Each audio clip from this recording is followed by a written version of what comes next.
qui a beaucoup changé les choses assez récemment, c'est la communication synchrone. La classe virtuelle, par exemple. Pensez à Skype, hein, c'est-à-dire vous avez une plateforme, vous pouvez communiquer avec les personnes en direct, avec la vidéo, le micro, projeter des documents, projeter aussi l'écran de la personne avec son assentiment. Et je crois que là, ce côté synchrone, hein, j'évoquais tout à l'heure, j'étais très étonné il y a 2 jours d'avoir fait une classe virtuelle avec une personne qui en fait n'avait pas eu le temps de rentrer à la maison et a suivi la classe virtuelle sur un parking dans sa voiture avec son smartphone. Ce qui a beaucoup changé aussi, c'est la volonté des apprenants de se qualifier, d'obtenir des attestations, des certifications. Ça, c'est un souci constant de la plupart des apprenants que je rencontre et que j'accompagne. Je veux, dans ma vie, stocker dans une chemise des certificats, des attestations, des badges de MOOC, etc. Et puis, les derniers textes sur la formation continue mettent bien en avant la FOAD, d'ailleurs c'est le terme, hein, on ne parle pas de formation digitale ou numérique, on a ramené l'expression, pourquoi pas, formation ouverte et à distance, et que, par exemple, les preuves ne sont plus la feuille d'émargement, mais sont les productions des apprenants en ligne. Je viens de terminer une formation internationale à Word, à une utilisation experte de Word, et c'était une formation action, je voulais tester. J'ai donc fait une publicité sur LinkedIn, sur le réseau social professionnel, et en 8 jours, j'ai eu 25 candidats. Dans X pays, c'est-à-dire en Algérie, au Swaziland, en Martinique, au Canada, en Belgique, au Portugal et en France. Ça veut dire que l'accès à la formation, ça va permettre donc à des personnes qui ne sont pas sur notre territoire, dans notre département, notre région, de participer à une formation, de la suivre. On peut voir le développement des MOOC, par exemple. Hein. Et bien sûr, se profile la possibilité d'individualiser la formation, d'individualiser le parcours. On ne peut plus aujourd'hui gérer un groupe avec tout le monde fait la même chose au même moment. Tout ça n'est plus possible, surtout dans des formations en alternance, dans lesquelles les personnes ont des origines aussi très différentes, origines de passé scolaire, origines de passé professionnel, etc. Il y a aussi dans cette transformation une volonté des personnes de se former tout au long de la vie. Que le numérique, par exemple dans une classe virtuelle que j'utilise beaucoup, on peut créer des groupes. Et c'est des groupes qui vont produire, qui vont réfléchir.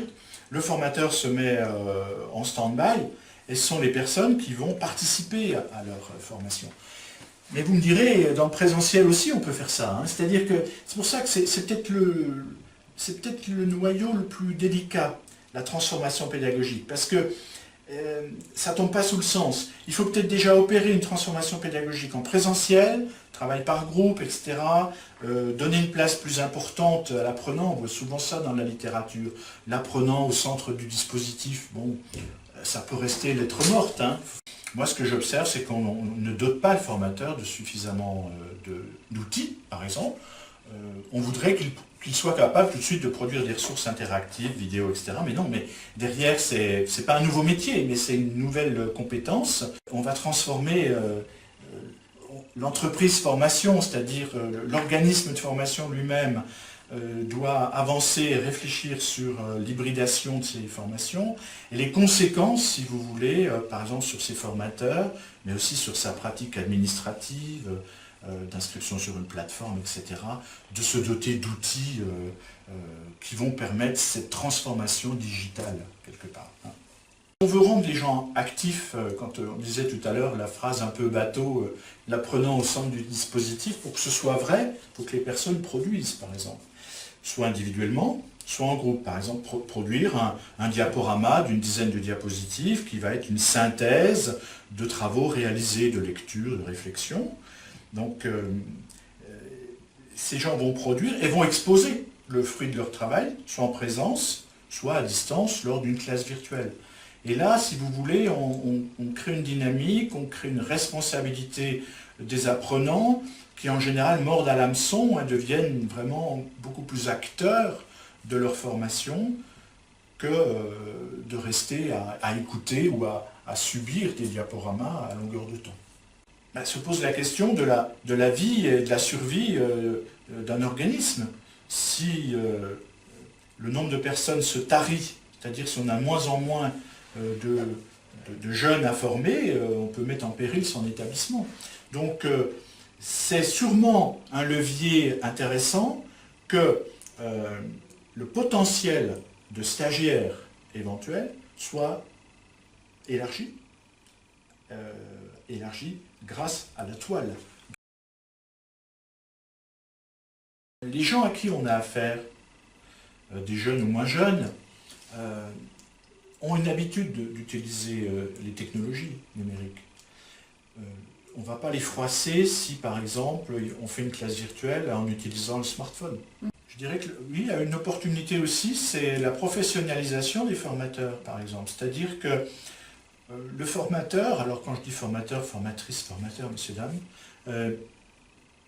c'est aussi une façon de valoriser son pôle de formateurs, qu'ils soient internes ou même des consultants, de transformation de leur métier vers une utilisation plus grande du numérique et de la formation à distance. On fera des réductions de coûts sur, par exemple, les déplacements, l'hébergement, l'empreinte écologique. Je vois des appels d'offres d'organismes de formation où on commence à intégrer dans le coût général de la formation l'empreinte écologique. Ça crée des postes également. Il va bien falloir quelqu'un qui suive les apprenants, donc des tuteurs. Il va falloir des personnes qui gèrent les ressources, qui produisent des ressources. Donc dans la dynamique de l'organisme, dans le staff aussi, dans le personnel qui est en cours, qui est utilisé, ces gens-là, ils vont se spécialiser, mais on va parfois être obligé aussi de recruter des gens qui sont plus, par exemple, qui animent des communautés sur Internet, vous voyez, des spécialités. Donc je ne pense pas qu'on va diminuer le nombre de postes, et puis je ne crois pas du tout, alors ça c'est une pensée personnelle, à l'auto-formation intégrale. C'est-à-dire que je mets sur une plateforme des contenus, et la personne va s'auto-former sans être accompagnée. Ça ne marche pas. Ça délivre un taux d'abandon extravagant. Hein. Donc c'est bien l'accompagnement qui va être déterminant sur la qualité de la formation et puis aussi les résultats obtenus pour les stagiaires. Passer du présentiel à l'hybride, par exemple, à mélanger présence-distance, là, on touche à la représentation de l'apprentissage et de l'enseignement, de l'enseignement et de l'apprentissage, de la part du formateur, mais aussi de l'apprenant. Je rencontre encore beaucoup de personnes qui disent que se former, c'est être dans une salle de telle heure à telle heure, et le formateur, la formatrice nous dit ce qu'il faut faire. Donc il faut en tenir compte de cette représentation qui est encore assez prégnante. Chez le formateur aussi, on peut avoir des formateurs qui ont encore une vision frontale, expositive, descendante. Certes, les formateurs peuvent être un frein, parce que si on les... Je l'évoquais déjà tout à l'heure dans une autre vidéo, mais si on ne les forme pas, si on les met pas au parfum, si on ne les assiste pas, bien sûr, ils vont freiner de facto. Hein. Moi, j'étais toujours étonné, quand j'étais instituteur, on disait « faut mettre vos tables en îlot ». Ben oui, mais moi j'ai fait ma scolarité avec des tables les unes derrière les autres, on n'avait pas le droit de se retourner. C'est pas parce qu'on dit à l'instituteur « mettez les tables en îlot » qu'il va être capable de modifier sa pratique et qu'un îlot ne fasse pas la même chose à un moment donné que l'îlot d'à côté. Donc vous voyez qu'il faut travailler sur les représentations, et puis je crois qu'il faut aussi veiller à respecter les personnes, respecter le temps qu'elles vont mettre à adapter leur pédagogie à la nouveauté. Ça ne se fait pas d'un claquement de doigts. Oui, mais c'est pas parce que vous dotez les personnes même de bons outils, c'est pas suffisant. Vous ne pouvez pas demander à quelqu'un d'animer une classe virtuelle avec 15 personnes présentes, comme ça, à partir de rien. Il va falloir répéter, il va falloir tester, il va falloir réfléchir à je fais quoi avec cette classe virtuelle, quelle est l'activité des personnes, quelle est la mienne. Donc, vous voyez, tout ce temps pour éviter des résistances qui, en fait, seraient des résistances du fait que l'on met les gens devant un fait accompli, que c'est simple, qu'ils n'ont qu'à faire. Si vous faites ça, les freins, les résistances seront importantes. Les respecter et puis adapter la pratique pas à pas avec des formations, avec des contacts, avec des travaux de groupe, avec une communauté d'apprentissage entre formateurs qui vont s'épauler, qui vont... Vous voyez, il faut bien réfléchir à cet aspect-là. Le principal frein rencontré, c'était l'organisme de formation lui-même. Parce qu'il n'était pas entré dans cette dynamique de formation à distance. Malgré la validation du recteur de l'époque, nous avons eu vraiment des freins, des difficultés. On a mené cette formation pendant 4 ans, mais je pense que le frein le plus important, ce n'était pas les formateurs qui s'y sont mis assez vite et assez bien, qui ont tutoré les personnes, mais c'est en interne que c'était vu comme une formation, comme si on ne pouvait pas se former à distance. Donc l'organisme de formation doit balayer devant sa porte, doit se re-questionner sur sa pratique et sur sa façon de travailler et sa vision justement de l'enseignement-apprentissage qui pourrait rester statique et qui pourrait inhiber le passage au digital. Un projet comme ça, il touche tout le monde, sans différence de statut. Par exemple, la secrétaire, elle va saisir les personnes sur la plateforme, il faut qu'elle soit au courant de ce qui se passe sur la plateforme, comment elle saisit les personnes. L'informaticien de l'établissement va lui demander de gérer une plateforme, de faire la maintenance, de faire les sauvegardes, il faut qu'il soit partie prenante. J'ai travaillé dans différents établissements comme consultant où il y avait une opposition très forte entre les différents métiers. Où l'informaticien ou l'informaticienne ne voulait pas gérer la plateforme. Où il y a les reculons, on n'ouvrait pas les ports qu'il fallait pour la classe virtuelle. Enfin, non. Dans chaque dispositif national, par exemple, que j'ai dû animer, s'il y avait une impulsion forte de l'organisme, des dirigeants de l'organisme, le projet avait toute chance d'aboutir. Mais je pense qu'aujourd'hui, en 2018, vu tout ce qui se passe, vu les textes de loi qui ont évolué, par exemple, pour les CFA ou dans d'autres lieux, il faut vraiment que cette dynamique, elle soit institutionnelle. Quand je vois les textes qui sont sortis pour les CFA, c'est un gros projet et un grand P, quoi. C'est pas quelques profs ou quelques personnes qui vont initier ça, c'est pas possible. Il faut intervenir, il faut conseiller, il faut aider, il faut être là en tant que formateur. Donc c'est encore une grande place du formateur que d'assister les groupes, de les dynamiser. Hein. On disait, on va perdre des postes, ben non, encore un point là où le formateur a un grand rôle à jouer. Après, donner un ordinateur à chacun, c'est une chose, mais pour en faire quoi? C'est-à-dire quand l'enseignant va dire « ouvrez vos ordinateurs », il ne va pas dire « ouvrez vos classeurs papier ». Donc ça veut dire que là aussi, vous imaginez toute la politique éducative, des ressources que l'on va déposer sur les machines. J'ai regardé dans le projet Grand Est, il y a tout un lot de ressources pour remplacer le cartable, qui vont être téléchargées sur les ordis des jeunes. Donc ça veut dire une politique des ressources, d'achat, de téléchargement, de mise à disposition. Et puis les familles vont quand même encore avoir à leur charge 50% de l'achat de l'ordinateur. Dans l'établissement, qui va être responsable de la plateforme, puisque là on utilise un espace numérique de travail, accessible par toute la communauté éducative, parents compris. Vous voyez bien que là, ça dépasse complètement un projet microscopique d'un établissement, puisque c'est toute une région qui s'y met. L'enfant amène la tablette à la maison. Alors les parents, il faut qu'ils la gèrent, ces tablettes. Il ne faut pas que l'enfant aille dans sa chambre et puis la tablette toute la nuit connectée au Wi-Fi de la maison. Donc le projet, il touche tout le monde, les parents compris.